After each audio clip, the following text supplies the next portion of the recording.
Alors, aujourd'hui, le message que j'ai à cœur, c'est le vrai sens de Noël. Mais je suis conscient que la plupart d'entre vous, devant moi, vous devez le connaître, le vrai sens de Noël. Mais je le dis aussi en même temps pour ceux qui vont nous regarder via Internet. Donc, depuis la venue du Seigneur Jésus-Christ, le Sauveur et Rédempteur, une fois sauvés, nous sommes devenus des témoins des merveilles de Dieu que Dieu fait tout au long de nos jours. Certains d'entre nous, nous sommes devenus ministres. Dans un sens, on est tous un peu ministres de la parole de Dieu par notre témoignage. Dans Luc 1, 2, ça dit « Ceux qui ont été des témoins oculaires dès le commencement et sont devenus des ministres de la parole. » Donc, le vrai sens, c'est de ramener les gens à se rappeler justement le vrai sens de Noël, qui est la nativité, qui est le sauveur de l'humanité. Il y a quelqu'un qui est le seul, en fait, qui a proclamé et dit ça dans toute l'histoire de l'humanité, « Je suis le chemin, la vérité et la vie ». Personne d'autre a dit ça. Les autres ont dit, j'ai reçu une illumination, j'ai reçu une révélation. Toutes les autres religions, c'est quelqu'un qui a dit ça dans l'histoire. Par contre, le seul, c'est Jésus qui a dit qu'il était le chemin, qui était la vie et qui est la vérité. Dans Luc 1, versets 3 et 4, « Il m'a aussi semblé bon, après avoir fait des recherches exactes sur toutes ces choses depuis leur origine, et te les exposer par écrit d'une manière suivie, excellente, Théophile, afin que tu reconnaisses la certitude des enseignements que tu as reçus. » Donc, ils sont fondés sur des choses qui ont été vécues. Le verset suivant, ça nous démontre ce que je viens de lire, que Dieu ne fait rien au hasard. Vous allez me dire, oui, mais le hasard n'existe pas. Il existe. Je vais vous donner un exemple de ce que c'est. Le hasard, c'est comme quelqu'un qui est aveugle, qui est non-voyant, puis qui s'en va à tâtons avec une canne. Ça se peut qu'il se rende quelque part ou au même endroit que toi, mais par accident. Tandis que quand ta vie est dans les mains de Dieu, tu vis selon la providence de Dieu. Ce qui veut dire, tu as ta main dans la main du Seigneur et lui te conduit. Donc, c'est différent. Le hasard, c'est que tu t'en vas un peu comme ça, sans savoir, et tu peux aboutir à certains bons endroits. Mais quand tu as ta main dans la main du Seigneur, tu es toujours à la bonne place, au bon moment.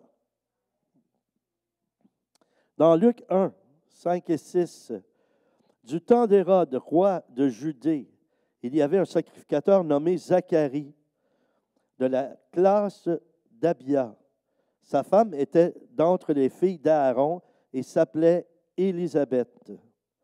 Tous deux étaient justes devant Dieu, observant d'une manière irréprochable tous les commandements et toutes les ordonnances du Seigneur. »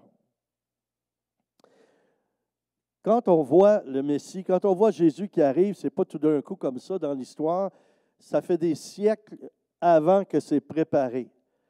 Il y a des prophètes tout au long qui annoncent la venue du Seigneur.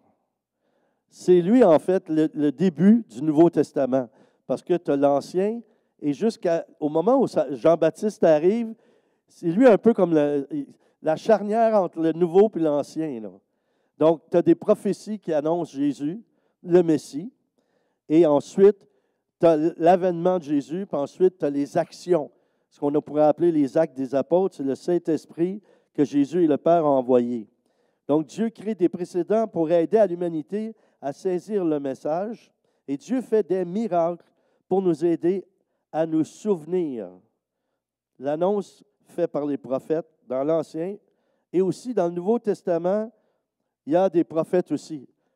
Mais ce qu'ils annoncent, eux autres, c'est le retour de Jésus. C'est pourquoi qu'on pourrait dire, il n'est plus nécessaire d'avoir des prophètes. Et oui, c'est encore nécessaire. Parce que quand Jean-Baptiste a annoncé Jésus, après lui, il y a eu les apôtres que Jésus a choisis, et eux sont devenus aussi prophètes qui annoncent jusqu'à ce que Jésus revienne. Nous, on vit dans un temps qui est excitant, qui est extraordinaire, parce qu'on a vu et on voit des choses que les premiers croyants dans le judaïsme auraient voulu voir, puis nous, on les voit se réaliser. Quand ça parle du prophète Joël qui dit, « Dans les temps qui seront les derniers, je répandrai mon esprit sur toute chair. » Bien, nous, on a vu ça à travers la Pentecôte. Mais ce qui est extraordinaire, c'est qu'il n'y a pas seulement une Pentecôte, il y a une première Pentecôte. Mais si on regarde dans les siècles qui ont suivi, on voit qu'il y a eu des réveils qu'on appelle. C'est toutes des petites Pentecôtes aussi. C'est des rafraîchissements, c'est des renouveaux. Je remarquais avec un frère, quand je suis allé en Europe, on parlait de ça parce que lui il avait connu la bénédiction de Toronto, où il y a des gens qui ont vécu des onctions, des été bénis dans d'autres mouvements du Saint-Esprit. Et puis, on était unanime à réaliser une chose. C'est comme si une révélation qu'on a eue tout d'un coup. On dirait qu'à tous les 20 ans, il y a une vague. Moi, j'ai fait partie de ces vagues-là. La première vague, je l'ai connue en 79, dans ces coins-là, mais c'était une vague qui a commencé en 73. Après ça, il y en a eu une autre, dans les années 90. À peu près 20 ans exactement. Et si on fait le calcul, rajouter un autre 20 ans aux années 90, puis on se retrouve dans nos années à nous, là, actuellement. Et le Seigneur est en train de faire ça. Et ça, c'est tous des fruits de la venue du Messie. Parce qu'il est venu nous sauver, mais il va venir nous chercher aussi. On a des choses extraordinaires que ceux de l'Ancien Testament n'ont pas connues. Par exemple, quand Jésus a livré son corps, il y a eu la Sainte Seine, il a institué la Sainte Seine, et il a dit, faites ceci en mémoire de moi, jusqu'à ce que je revienne. Donc, on a ce signe-là qui est un signe sensible quand on prend la Sainte Seine. Il y a aussi des miracles. Le miracle de la mort et de la vie, en fait, la nativité, et ça produit aussi la mort et la vie, ce qu'on pourrait appeler la stérilité, puis la fécondité. Il a dit d'aller et d'être fécond. Il y en a qui vont dire, oui, mais moi, je ne suis pas marié, je n'ai pas de mari, je n'ai pas de femme, comment je peux être fécond? Tous les chrétiens, sans exception, vous pouvez être fécond dans l'amour de Dieu. Vous pouvez enfanter d'autres croyants par votre foi. C'est une forme de fécondité, ça.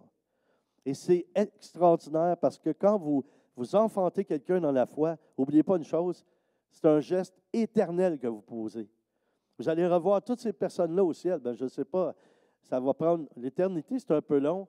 Donc, vous allez avoir le temps peut-être de croiser des personnes que vous avez connues, mais ça va peut-être prendre du temps avant que vous envoyiez, parce qu'on va passer l'éternité dans le bonheur, puis on va peut-être être intéressé à rencontrer ceux qui nous ont précédés dans la foi.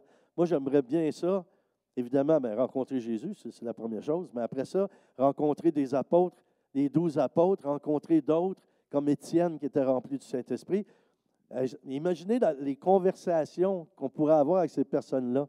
Et peut-être aussi, on pourrait rester surpris que nous, on regarde ça, c'est tout écrit. Là. Ça a été inspiré par Dieu, ce qui a été écrit, mais c'est écrit. Et nous, on a parfois, dans notre façon nord-américaine d'interpréter ça d'une manière.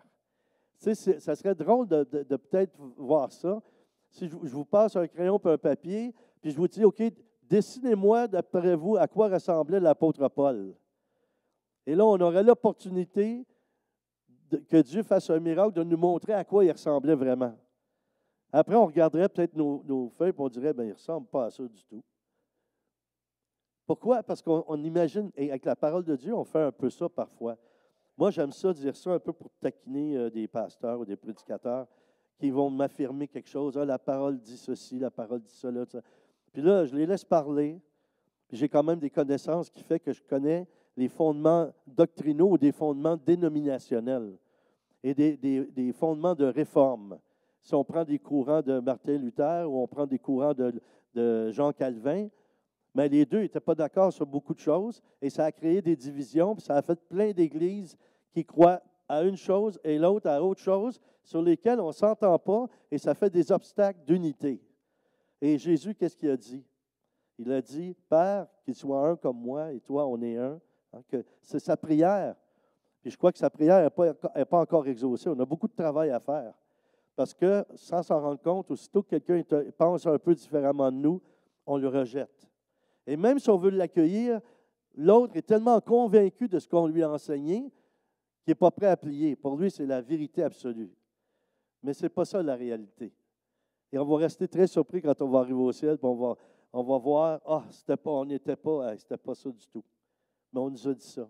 Alors moi, pour taquiner les pasteurs ou les prédicateurs, des fois, je les laisse parler, puis je leur dis après ça, « T'as pris ça où, toi? Ça vient d'où, ça? » « Ah, ben c'est la parole de Dieu, c'est pas moi qui le dis. » « Oui, mais où t'as pris ça? » La plupart du temps, là, je m'excuse, là, ils ne savent pas. Aussi, ils savent, ben j'ai appris ça au collège biblique. Oui, mais ton collège biblique, là, tu penses-tu qu'il est sans faille? Est-ce que tu penses que tout ce qu'on t'a dit, c'est la vérité absolue? Parce qu'une fois que tu as le Saint-Esprit, là, moi, j'ai découvert qu'il y avait, là, ce n'est pas une doctrine que je fais, moi, j'ai le Saint-Esprit. Mais j'ai découvert qu'on avait plusieurs Saint-Esprits dans l'Église de Jésus-Christ. Parce qu'il y en a qui, le Saint-Esprit a dit ci, l'autre, le Saint-Esprit a dit ça, le Saint-Esprit fait ci. Ah non, par exemple, si je vous donne un fondement de doctrine cessationniste là, qui vient de Jean Calvin, que c'est plus nécessaire d'exercer les dons du Saint-Esprit. Pourtant, c'est écrit noir sur blanc dans la parole. Donc, on a tordu quelque chose, là. Mais on affirme avec une certitude, oh non, par exemple, le don des langues, ce n'est pas de Dieu. On va même jusqu'à dire que ça vient du diable. Mais si tu as vraiment connu le Saint-Esprit, puis tu dis ça, c'est un péché contre le Saint-Esprit. Mais pour ceux qui disent ça, qui sont chrétiens, puis ils ne croient pas, ce n'est pas nécessairement un péché du Saint-Esprit. Ils ne le connaissent pas, le Saint-Esprit. Donc, ils ne peuvent pas l'offenser, ils ne savent pas qui il est. Ils disent quelque chose qu'on leur a enseigné, qu'on a repris, puis on a répété des siècles de temps. Moi, quand on me dit ça, ça ne se peut pas le don des langues, en tout cas, moi, je l'ai eu, puis je ne l'ai pas nécessairement demandé. Je l'ai eu à l'âge de 8 ans en m'en allant à l'école en marchant. Personne ne m'avait parlé des dons. Personne ne m'avait parlé. On m'avait parlé du Saint-Esprit, mais on ne m'avait pas expliqué qu'on pouvait prier sur des gens. J'avais 8 ans. Puis j'allais dans une église traditionnelle. Le Saint-Esprit est venu me toucher. Alors, viens pas me dire à moi que ça n'existe pas. Viens pas me dire à moi que c'est quelqu'un d'une église quelconque qui a prié pour moi pour que j'aille le don des langues. Donc, dans mon cas, ça ne fonctionne pas. J'en ai plusieurs petites affaires comme ça. Là. On dirait que j'ai de la misère à faire dans les cadres, là, mais je pense que le Seigneur il veut changer les cadres. Parce qu'il a dit, je bâtirai mon église. Il faut qu'il le fasse à sa façon. Puis je vous dis, là, c'est incroyable combien on est rigide. Ah, c'est incroyable. Comment on est tellement certain de certaines affaires, là, qu'on est sûr. Mais si on avait une grande ouverture au Saint-Esprit, puis on disait au Saint-Esprit, montre-moi la vérité. Toi, tu es l'esprit de vérité. Pas à travers des hommes. Je ne vous dis pas que ce n'est pas bon les choses qu'on enseigne. Ce n'est pas ça que je suis en train de dire. Mais moi, on m'a dit une chose quand j'étais jeune chrétien. Quand tu entends une prédication, demande au Saint-Esprit, puis dis, Saint-Esprit, ce qui vient de toi, je le garde. Ce qui ne vient pas de toi, je ne vais pas le garder. Vous allez découvrir des choses. Par contre, vous allez peut-être avoir des petits problèmes, parce que si vous allez d'une place à l'autre, vous allez voir qu'il y a beaucoup de gens qui proclament les mêmes affaires. Puis tout le monde dit Amen à ça. Puis ce n'est pas la vérité. Vous savez qu'il y en a qui prêchent, ils vont faire une prédication de 3/4 d'heure, 1 heure, sur un verset de la Bible. Ils vont vous sortir le grec puis l'hébreu. Puis finalement, quand tu regardes un texte original, ce mot-là, il n'est même pas là. Ils t'ont parlé 45 minutes sur quelque chose qui n'existe même pas. Puis tu cries Amen, puis Alléluia, parce que ça fait tellement d'années que tu te fais dire la même chose que tu crois.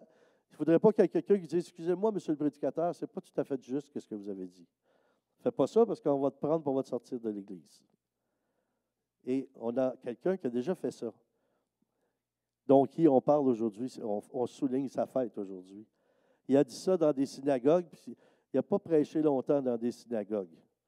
C'était le Fils de Dieu. On l'a mis dehors. Pourquoi? Parce que ça contrariait et ça défaisait les croyances que les pharisiens avaient.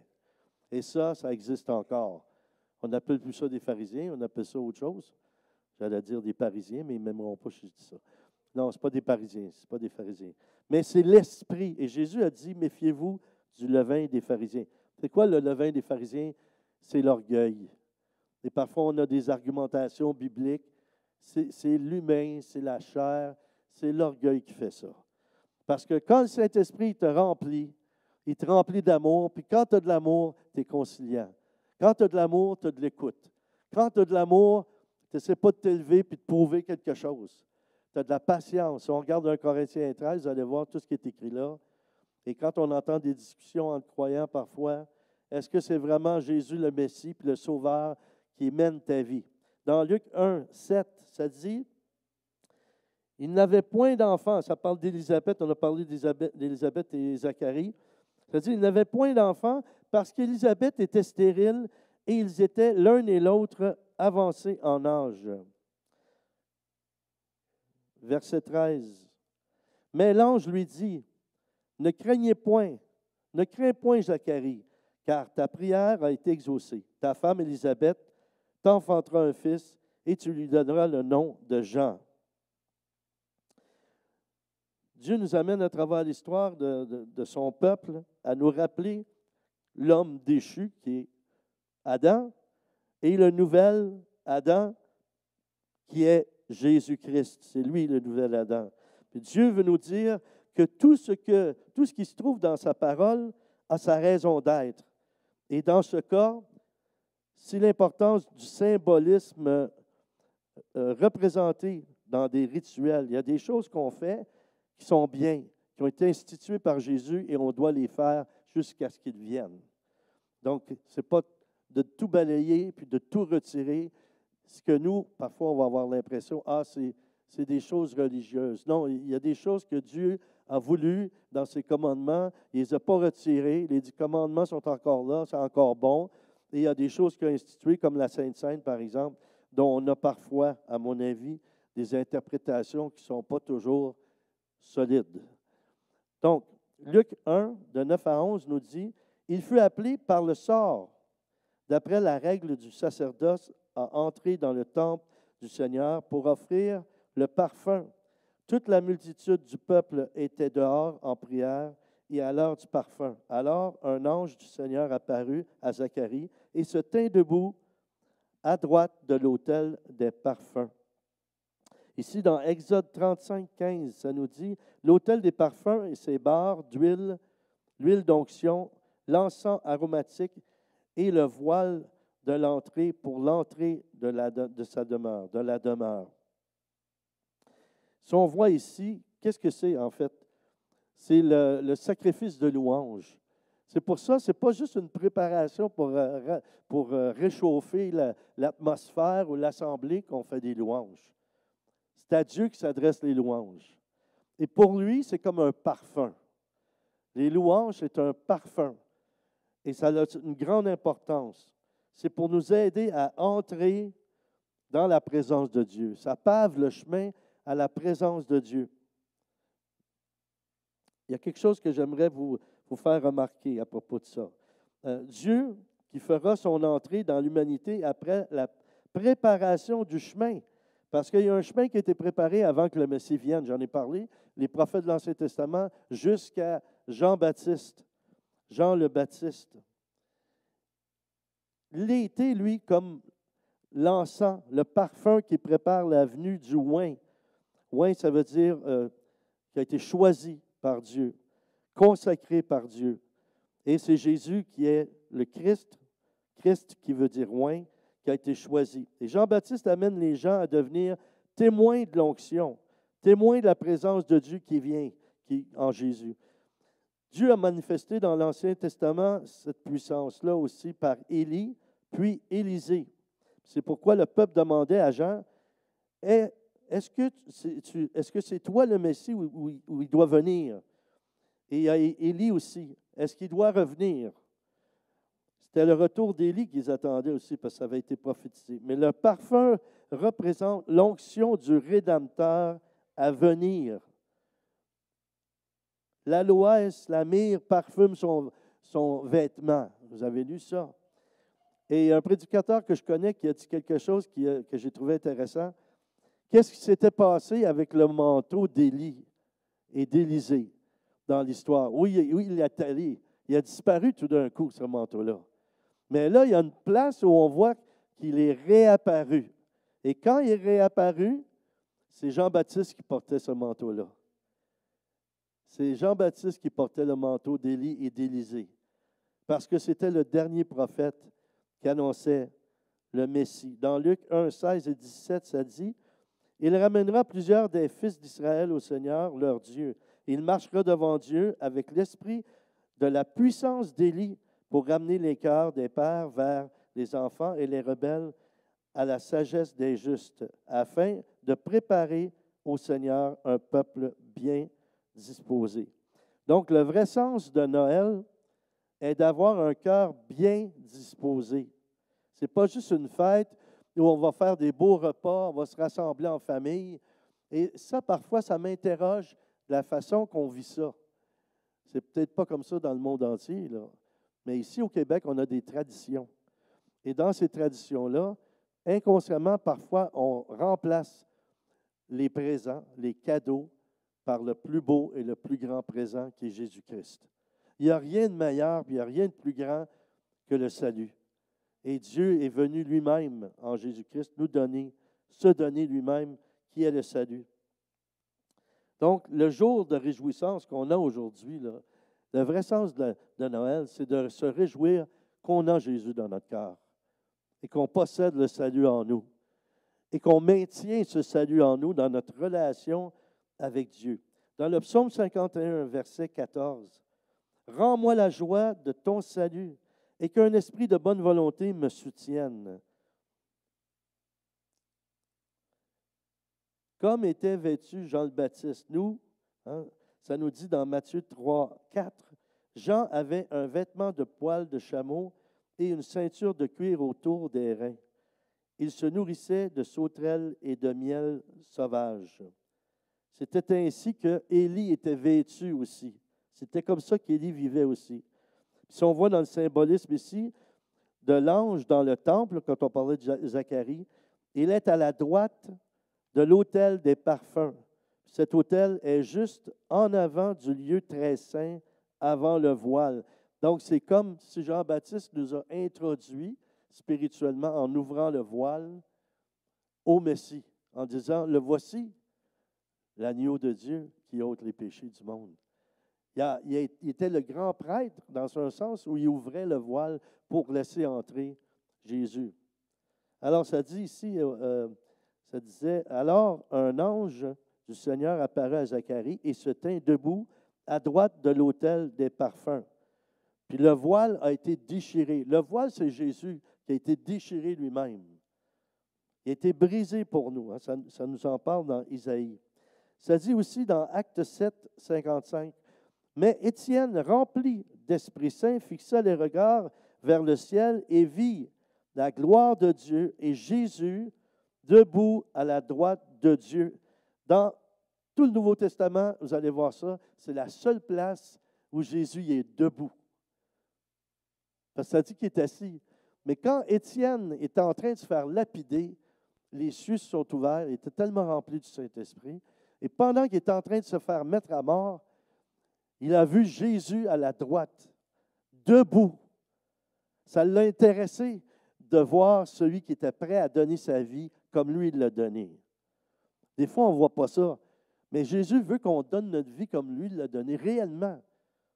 Il y a des hommes et des femmes dans l'histoire qui ont donné leur vie. Vous savez, on est ici aujourd'hui, nous autres, on est confortables dans l'Église, là, ici, dans ce bâtiment-là. Mais j'aime ça, moi, penser de temps en temps et réfléchir à ceux qui étaient dans l'arène à Rome en train de se faire manger par des lions. C'est grâce à eux qu'on est là, là. Imaginez ça. Imaginez si je vous disais, je vous invite au souper de Noël, mais c'est vous le souper. Ou on va faire un tirage. Qui on fait tirer? Mais on oublie ça. Ceux qui nous ont précédés dans la foi, ils ont payé un grand prix. On devrait avoir de la reconnaissance pour ça. Et dans notre monde nord-américain, on est porté à prendre ça un peu comme acquis. Mais faites ça, faites ce cadeau-là au Seigneur de vous rappeler la bénédiction qui est venue pour nous, puis qui est mort pour nous, puis nous a sauvés. Ce n'est pas une petite affaire, là. Ce n'est pas une petite affaire, là. Parce que le petit Jésus qui est dans la crèche, là, il a grandi, hein, juste en passant. Dans la tradition, je me souviens, mes parents, mes grands-parents, ils priaient le petit Jésus. Ben, il y avait des petits miracles. Si tu pries le grand, tu vas en avoir des grands. Mais oui, on comprend, c'est des mots doux pour se rappeler que Jésus il était enfant, puis il priait. La puissance de Jésus enfant est aussi grande que Jésus qui est adulte. Mais c'est pour vous donner une image puis vous faire comprendre des choses par rapport à ça. Acte 7, 55, je vous le disais que Jésus il était debout à la droite de Dieu le Père. Acte 7, 56, il dit, « Voici, je vois les cieux ouverts et le Fils de l'homme debout à sa droite. » Donc, l'ange représente Jésus à la droite du Père et à la droite du lieu très saint, à la droite du Père, le lieu très saint. La naissance de Jésus nous conduit sur le chemin vers le Père. Noël, on l'a chanté avant, Noël, Emmanuel, Dieu avec nous. Ce n'est pas n'importe qui qu'on a avec nous, là. On a le Fils de Dieu. Vous savez, on a un privilège que ceux de l'Ancien Testament n'ont pas connu. Savez-vous ce que c'est?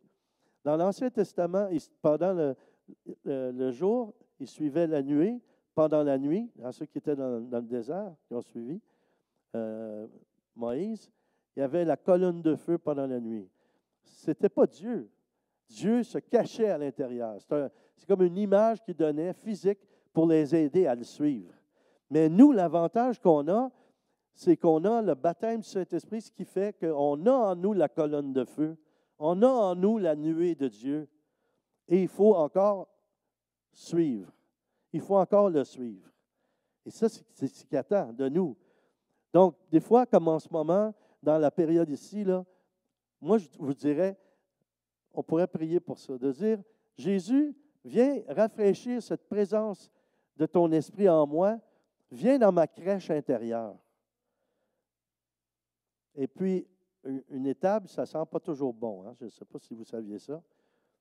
Bon, en passant, des fois, on a de la misère, puis on dit que je suis dans un problème, mais les fleurs poussent le mieux dans le fumier, au cas où vous ne sauriez pas ça. Les souffrances, les misères que vous avez eues ou que vous avez encore, vous n'êtes pas dans la défaite. Dieu est après faire une transformation. Il est en train de susciter dans votre vie du fertilisant. Ça va pousser les bonnes choses, mais c'est souvent à travers les difficultés. Un chrétien qui dit « Ah, moi, je suis dans la victoire, j'en ai pas de problème. » Je m'excuse, moi, je ne crois pas à ça. Ce n'est pas ça que j'ai lu dans la Bible, en tout cas. Moi, je ne sais pas, je ne vous dis pas ça venant d'une dénomination, là. Si Jésus est mort, puis il a été crucifié, puis il est ressuscité, on va passer à la même place. On ne fera pas mieux que lui. C'est impossible. C'est le Fils de Dieu. Mais il est né, écoutez ça, là, il est né pour mourir. Vous êtes né pour mourir. N'ayez pas peur, là, je ne suis pas en train de vous envoyer une malédiction. Mais vous aussi, vous êtes né pour mourir. Pourquoi? Parce que vous naissez, vous vivez, vous rencontrez le Seigneur, c'est ça qu'il faut, en tout cas. Si vous ne l'avez pas rencontré encore, bien, que vous puissiez le rencontrer, que le Seigneur se manifeste à vous pendant cette période des fêtes où on parle de Jésus. Qu'on ne puisse pas développer nos cadeaux puis demander à Jésus de s'asseoir dans un coin. C'est sa fête, puis on développe les cadeaux, puis on n'y en offre pas non plus. Ça, c'est notre monde d'aujourd'hui, c'est un peu ça. Les gens se précipitent partout, les gens sont dans les magasins partout. Il n'y a rien qui va m'empêcher d'aller acheter ce que j'ai besoin pour faire des repas. Mais tu dirais à quelqu'un, ben, tu veux-tu venir à la réunion de prière? Ah non, il fait trop mauvais. Mais il ne fait pas trop mauvais pour essayer de... On va risquer sa vie pour aller acheter de la pâte pour faire des tourtières, là. Mais je me souviens des réunions qu'on avait, il y avait eu le verglas, là. Là, quelqu'un me dit, « Ah non, je ne suis pas allé à la réunion, là, parce que hey, j'ai ouvert la télé. Puis qu'est-ce que j'ai vu? Hey, les palmiers, les huttes volaient au vent, les palmiers pliaient comme ça. » Là, j'ai dit, « Attends un peu, là. Tu écoutais Météo Média, c'est ça. C'est en République dominicaine, ça, la température que tu as vue là. Ce n'est pas ici au Québec, là. » Mais la moindre chose, et je ne blâme pas les gens que oui, il y en a ce matin, il y en a qui doivent recevoir des gens, tout ça. Mais juste vous, écoutez, c'est juste, je veux vous agacer un peu, là, j'aime ça, là. Ce soir, là, si vous vous couchez un peu plus tard, allez pas loin dans une paroisse catholique, là, pas loin de chez vous, à la messe de minuit, puis vous irez voir le nombre de personnes qu'il y a là-dedans. Il manque de place. Je ne vous dis pas que, oui, je comprends, en arrière, ça sent l'alcool un peu, mais ce n'est pas grave. Ça réchauffe l'atmosphère. Mais il y a des gens qui y vont 2 fois par année. Ils vont aller à l'église à Pâques, puis ils vont aller à Noël. Mais pour eux autres, là, certaines personnes qui n'ont pas de relation vraiment intime avec Dieu, mais il y en a que oui. Ils sont prêts à faire tout ce qui est possible pour être présents, pour aller célébrer Dieu. On ne s'en rend pas compte, des fois, on a entré nous aussi dans des traditions, où il y a des choses qui ont une priorité pour nous, qui ne devraient pas être la priorité. Ce n'est pas un reproche que je vous fais, je vous dis juste la vérité, je pense, là. Simplement comme ça. J'espère que vous ne m'accrocherez pas en sortant, mais je vous pardonne d'avance, c'est pas correct. Mais ce que je vous dis là, c'est réel. C'est réel. Parce que c'est vrai que Dieu peut passer par nous quand on reçoit des gens pour leur montrer de l'amour de Dieu et tout ça. Il y a ça aussi, c'est vrai. Mais en même temps, c'est une réflexion à faire. C'est vraiment une réflexion à faire. Vous savez, moi, j'ai manqué une réunion depuis que je connais le Seigneur, en 42 ans. J'en ai manqué une. Savez-vous qu'est-ce que c'était la situation? C'était pendant le verglas, on était dans le triangle, pas des Bermudes, mais le triangle du verglas. OK? On n'avait pas d'électricité ici. J'habitais à Roxton Pond dans ce temps-là, pas loin de Granby, puis on était là-dedans. On n'a pas d'électricité, il n'y a rien qui fonctionnait. Et moi, je m'en allais à Drummondville, je faisais une réunion de prière à chaque lundi. Je m'en allais le lundi soir à la réunion de prière. On m'a téléphoné, on m'a rejoint pour me dire « Viens pas à la réunion, personne ne va y aller, c'est trop dangereux dehors. » Puis en mettant le pied en dehors de la porte de chez moi, il y avait de la glace vive. Il y avait de la glace vive. Mais savez-vous, je me suis en allé comme ça, là, en glissant jusqu'à la voiture. J'étais pour aller dans ma voiture, puis je me suis dit, je vais y aller, je vais rouler lentement. J'étais prêt à risquer ma vie pour me rendre là, pour les âmes qu'il y avait là. Une fois dans ma vie, ça. Puis là, vraiment, je veux dire, c'était impossible d'y aller. Quand j'ai commencé à regarder un peu plus loin, il y avait de la glace vive partout, ça aurait été trop dangereux. Mais j'étais prêt à y aller. J'étais prêt à y aller. Parce que je suis en amour avec Dieu, puis il n'y a pas rien qui va m'empêcher de l'aimer, de le glorifier, de le servir, qu'importe la circonstance. Des fois, c'est lui qui m'arrête. Mais là, je prie pour avoir la sagesse de plus en plus. À tous les jours, je la demande. Peut-être que Dieu veut que tu ralentisses. Parfois, ça aussi, ça fait partie de ce que Dieu veut. Mais en même temps, quelle est ma priorité? C'est quoi ma priorité? Et je sais que ce que les gens pensent, là, mais on ne s'en rend pas compte, on rentre dans toutes sortes de mentalités où on va pointer certains groupes chrétiens et on va dire ah, ils sont religieux. Bien, toi aussi, tu en as une religion. Tu en as des choses dans ta vie que tu fais qui sont un peu pharisiennes, qui fait un petit peu que tu es rigide sur certains points. Ah non, non, moi, je ne ferai pas ça. Là. Non, moi, je ne ferai pas ça. Là. Oh non, moi, je suis la parole. Là, puis je suis la parole, puis je suis dans la parole. Puis là, OK. Bien là, si tu fais des études sans arrêt, tu n'es pas capable de prendre quelqu'un dans tes bras pour lui dire que tu l'aimes, là, moi, je te suggère de laisser la parole un petit peu. Juste un petit peu. Hein? Ou bien, lis plutôt le verset dans Jean où ça dit d'aimer les uns les autres. Là. Mais ça, c'est moins intéressant. Ça n'a pas assez de puissance et de victoire, ça. Hein? Puis le pardon. On va pas commencer à parler du pardon. Mais voyons donc. Mais profitez-en pour vous réconcilier avec les gens là, pendant qu'on va être avec des gens là, autour. Et ma prière, puis je vais terminer avec ça, ma prière, là, c'est que le vrai sens de Noël, c'est qu'on soit des témoins de Jésus. C'est qu'on soit des témoins de l'amour de Dieu. C'est qu'on soit des témoins de l'enfant qu'on a adoré, qu'on a vénéré. Ah, il y a des astronomes qui sont venus. À un moment donné, j'ai demandé ça dans une assemblée. Il y avait des enfants. J'ai demandé, est-ce que... nommez-moi les 3 rois mages. Puis il y en a un qui a dit Oka, Brie puis Camembert. J'ai dit non, non, ça c'est des fromages. Ce n'est pas la même chose. Ou de demander, à propos des personnages de la crèche, qu'est-ce que c'est un âne? Non, j'ai dit, qu'est-ce que c'est un ange? Puis un enfant qui a crié, c'est un animal. Il avait compris un âne, parce que c'était un des personnages de la crèche. Bien, la vérité qu'on a transportée, le Messie qu'on a dans nos vies, c'est de le témoigner, puis c'est l'être qui parle plus fort que de ce qu'on va dire. Il ne faut pas amener quelqu'un dans le coin près du sapin, puis commencer à lui dire des versets, puis commencer à lui dire, tu sais, là, c'est Noël, là, puis tu n'es pas sauvé, je pense, puis bon, je m'excuse, là, mais ça se peut fort bien que cette personne-là se lève, puis je pense que je vais aller parler avec la dinde là-bas. je vais avoir plus de succès. Toi, tu peux répondre, mais c'est une farce. Non, c'est pas vrai. En tout cas, en tout cas. Bon. Mais en même temps, c'est d'être amour. C'est pour ça qu'il est venu dans notre vie, Jésus. C'est pour ça qu'il est mort, mais il est né pour mourir. Nous, c'est la même chose. Des fois, il y a des choses auxquelles on doit mourir, mais quand on meurt, ça donne la vie. On est des semences. Nous sommes des semences. Et souvent, pour moi, OK, c'est peut-être mon opinion, mais pour moi, le meilleur témoignage, là, quand tu vas être avec ta famille, là, les plus coriaces, les plus durs que tu dis, ah, lui, il ne veut rien savoir du Seigneur. Là. Cette année, je ne le manque pas. Mais si tu ne veux pas le manquer, je te suggère quelque chose. Aime-le du mieux que tu peux, puis parle pas de Jésus. Vous allez dire, ben non, il faut que j'en parle. Tu n'as pas besoin d'en parler. Ça fait longtemps qu'il sait que tu vas à l'église. Ça fait longtemps, tu lui as déjà dit. Il sait. Mais il va te tester cette année pour voir, vas-tu m'en parler encore? Et vas-tu m'en parler encore de Jésus? Il parle rien de Jésus, il n'est pas capable de parler de rien d'autre. Pour les gens du monde, ça dénote un déséquilibre. Ils ne veulent pas devenir comme toi.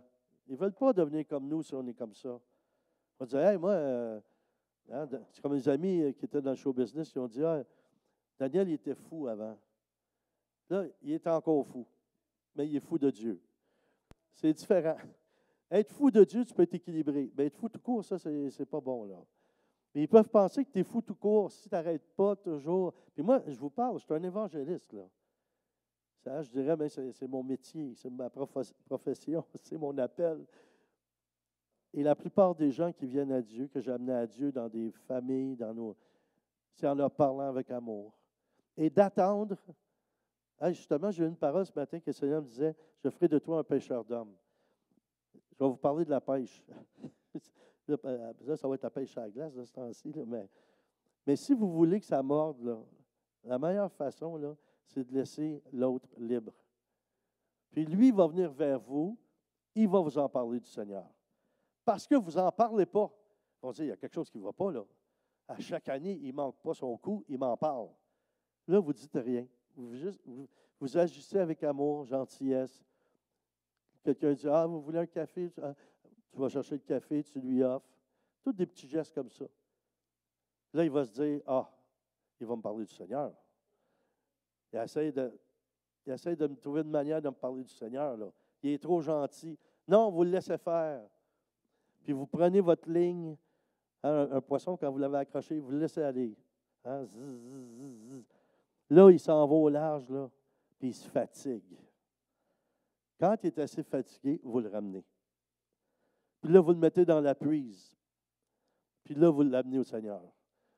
C'est une des façons les plus simples où tu n'as pas besoin de performer non plus. De dire, regardez bien ça, moi je vais pêcher à la dynamite. Il va en avoir des âmes sauvées. Non, ça, c'est plus une méthode d'autres religions qu'on connaît, là. Ils veulent amener du bon au ciel, mais pas au bon, puis ils les font exploser. Bon.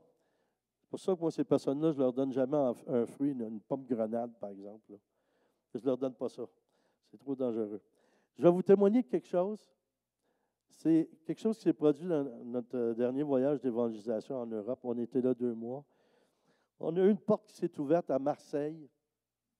Et puis, c'était une collaboratrice de sa fille. On est allé prêcher dans une église. On a parlé dans une église Manon aussi. Ça a été très bon. C'est une dame qui a fait l'école à la maison. Puis, ce qu'elle fait pour témoigner, c'est que toutes les autres dames qui font l'école à la maison, elles amènent au parc. Elle leur parle du Seigneur, mais c'est eux qui posent les questions. C'est eux. Elle répond aux questions. Et là, elle les a invités à venir à sa maison faire une réunion de prière.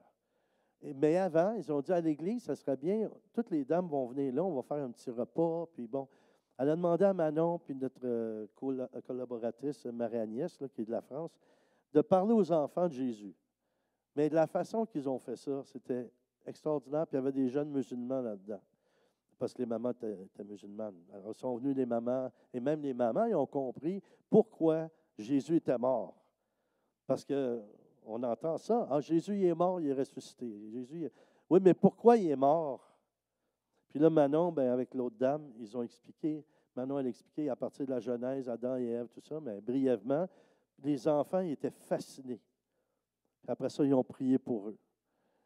Puis le Seigneur a fait des merveilles. Il y a des personnes dans ces groupes-là qui sont venues dans la maison de la dame.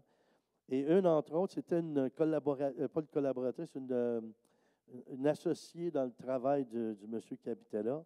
Et c'était une femme musulmane. Ça faisait 1 an qu'il avait témoigné, mais témoigné avec puissance parce qu'il avait prié pour elle, elle était malade.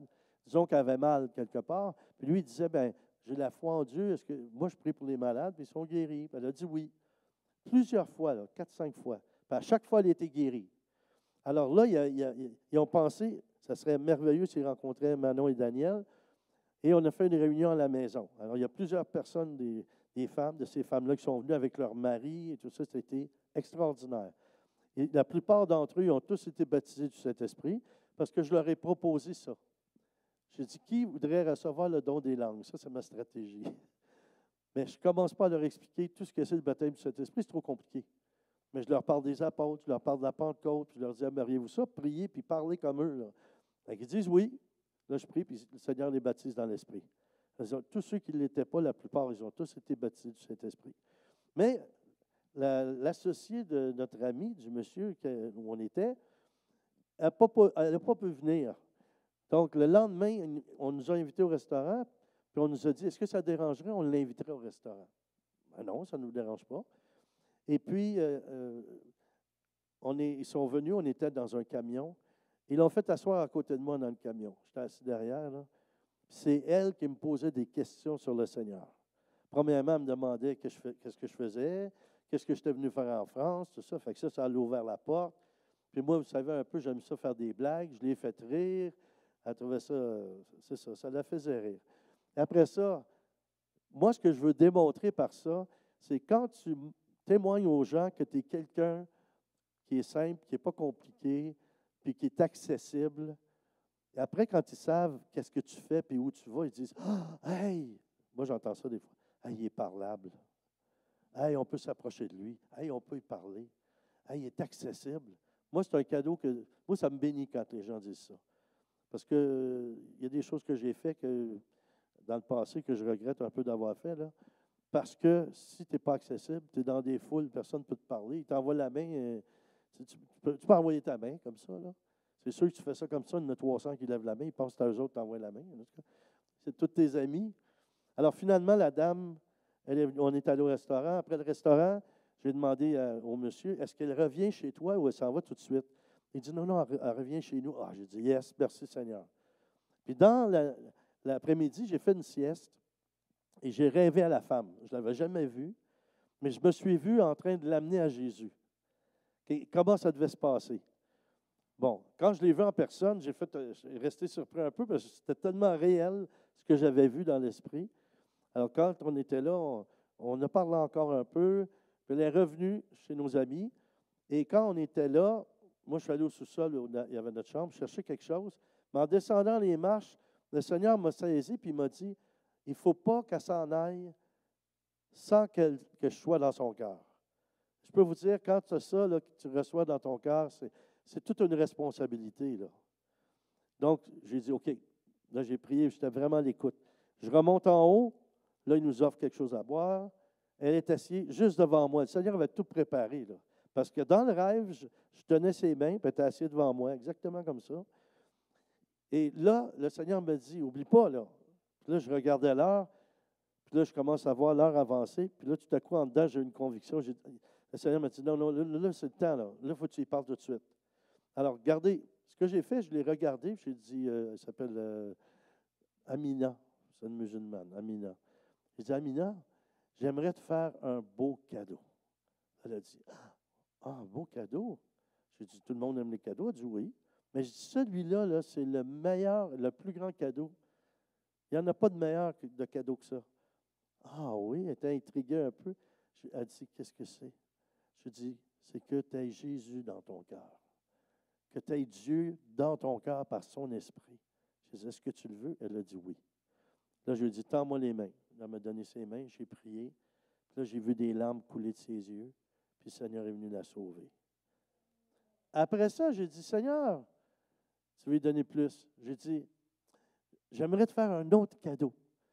Elle dit, ben, c'est pas possible. Qu'est-ce qui peut être plus grand que ce que je viens de recevoir, crédit? Ben, j'ai dit, c'est pas aussi grand, mais c'est quand même grand. J'ai dit, ça va t'aider dans ta marche avec lui. J'ai dit, tu veux savoir ce que c'est? Elle dit, oui. J'ai dit, on appelle ça le baptême du Saint-Esprit. Puis là, je commence à lui parler du don des langues, tout ça. J'ai dit, est-ce que tu le veux? Elle dit, oui. Elle dit, qu'est-ce que je peux refuser à Dieu maintenant qu'il est dans mon cœur? Ça, c'est une vraie conversion, là. Et là, j'ai tendu les mains encore. J'ai dit, moi, je vais parler dans les langues du Saint-Esprit, puis toi, tu ouvres ta bouche, puis tu dis les mots qui vont venir. Écoutez, ça a pris même pas 2 secondes. J'y tends les mains, elle commence à parler en langue. Et essayez d'imaginer l'impact que cette femme-là va avoir autour d'elle. Toutes les femmes ou les hommes musulmans qu'elle connaît, là. Et regardez comment Dieu travaille. Il y a un autre monsieur qui travaille avec notre ami. Il est franc-maçon. Ça, c'est pas tellement bon. C'est une forme de secte de croyance qui date de très longtemps, là. C'est un peu, juste, j'ose dire, un peu satanique. Juste un peu. Puis, il y a un homme franc-maçon dans des loges, là, ceux qui connaissent ça, là, assez élevés. Il a dit à notre ami, le monsieur où on était, il a dit, si elle, là, il travaille dans le même bureau, il dit, si cette femme-là, musulmane, se convertit à Jésus, ben, il dit, moi aussi, je vais me convertir à Jésus. Il dit ça, je vais voir ça de mes yeux, là, je me convertis. Alors là, comment Dieu a tout organisé, il y a un couple qu'on a rencontré à travers nos voyages, là, d'un endroit à l'autre. Le couple, on était hébergés, on était là 2-3 jours. Lui, cet homme-là, il a été sauvé, il était franc-maçon avant. Et les deux se connaissent. Le monsieur où on a habité et le monsieur où on était à Marseille, et c'est des amis. Il a dit, hey, on va t'inviter, puis je vais inviter mon compagnon de travail qui est franc-maçon. Moi, j'ai hâte d'avoir les nouvelles, là. Ben, voyez-vous comment ça se passe? Des fois, on pense qu'il faut que ce soit des foules qu'on atteigne. Non, une personne suffit. Billy Graham, quand il a été sauvé, il était une personne. Quand j'ai été sauvé, la personne qui m'a amené à Jésus, elle ne savait pas que je ferais le tour du monde, puis témoigner de ma foi, puis amener des âmes au Seigneur. Elle ne savait pas. C'est pour ça qu'il y a peut-être quelqu'un qui m'écoute en ce moment, là. Tu es chez toi, tu es seul, personne ne t'a invité, mais il y a quelqu'un qui t'invite, puis c'est Jésus qui est en train de t'inviter. Puis il te dit, est-ce que tu veux m'inviter? Est-ce que je peux venir dans ta vie? Est-ce que je peux venir dans ton cœur? Tout ce que tu as à dire, là, c'est simple. Jésus vient dans mon cœur. Et lui va se révéler à toi. Des fois, on essaye d'aider le Seigneur en donnant trop de détails, trop de choses à quelqu'un. Il devient tout confus. Mais quand Jésus va venir, parce que Jésus vient dans le cœur de certaines personnes qui sont en train d'écouter, là. Jésus, quand il va venir dans ton cœur, les choses vont devenir claires. Toi-même, tu vas demander, je me prendrai une Bible. Tu vas demander, il faudrait que j'aille à l'église quelque part. Tu n'as pas besoin d'un paquet de gens pour te dire ça. Le Saint-Esprit, il fait son travail. Il va les amener près de quelqu'un qui va t'aider. Alors, évidemment que c'est sûr que là, vous écoutez Salut Délivrance, l'Église, vous pouvez venir ici, c'est certain. Là, vous voyez, vous avez un point, là. Vous êtes gagnant, vous n'avez pas besoin de chercher une Église. Vous en avez une là, par qui Dieu vous parle. Et pour le reste, vous allez venir ici. Des Bibles, il y en a ici. Vous allez avoir une Bible. Voyez-vous, le Seigneur, le cadeau qu'il vous fait, là, c'est le plus beau cadeau, Jésus. Hein? C'est le meilleur cadeau. Et c'est ça la fête de Noël. Le vrai sens, c'est d'avoir Jésus dans notre cœur, qui vient en nous. On termine avec une prière. Penchez vos têtes, fermez vos yeux, s'il vous plaît. On va prier ensemble, ceux qui sont à la maison aussi. Seigneur Père, je te prie au nom de Jésus, que mon cœur soit bien disposé à recevoir tout ce que tu as pour moi en ce jour où on te célèbre, Jésus enfant, mais tu es déjà adulte. Tu es mort, tu es ressuscité. Tu es mort pour mes péchés, tu es mort pour moi, mais tu es ressuscité pour moi aussi. Et je te demande, Seigneur, de me faire vivre de plus en plus des expériences dans la foi. Augmente ma foi. Fais-moi grandir. Aide-moi à obéir, que je puisse t'obéir pour faire la volonté du Père et ta volonté, Jésus, le plus parfaitement possible en suivant et en obéissant à ton Esprit Saint. Et tout le monde dit Amen. Je vous souhaite un joyeux Noël et une bonne année si vous ne me revoyez pas sur les ondes d'ici. Mais soyez bénis et que Dieu vous donne une onction merveilleuse pour convaincre ceux que vous allez rencontrer qui ne connaissent pas encore le Seigneur et qu'ils s'approchent de Jésus. Mais faites-le avec tout l'amour de votre cœur et avec la plus grande simplicité. Et oui, vous avez le droit de dire le nom de Jésus. Je ne vous empêche pas de le dire. Je vous dis simplement, il faut savoir quand le dire et comment le dire. Alors, quand quelqu'un vous offre quelque chose, vous approchez du sapin, vous dites « Ah, il y a une crèche. Ben, c'est Jésus. » Non, non, ben. Mais si vous ne dites pas « Ouais, j'aimerais ça en parler », laissez faire. Laissez faire. Si les cultivateurs, commencez doucement, parlez du bœuf, parlez de l'âne. Faites votre chemin tranquillement. Puis vous allez voir, ça va bien aller. Soyez bénis tout le monde. Merci beaucoup. Merci à Claude à la technique, mon épouse Manon aussi.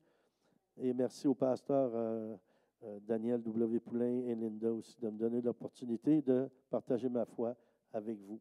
Bon retour, soyez prudents et vous prierez pour moi pendant les fêtes aussi. On a toujours besoin de prière. Amen. Au revoir.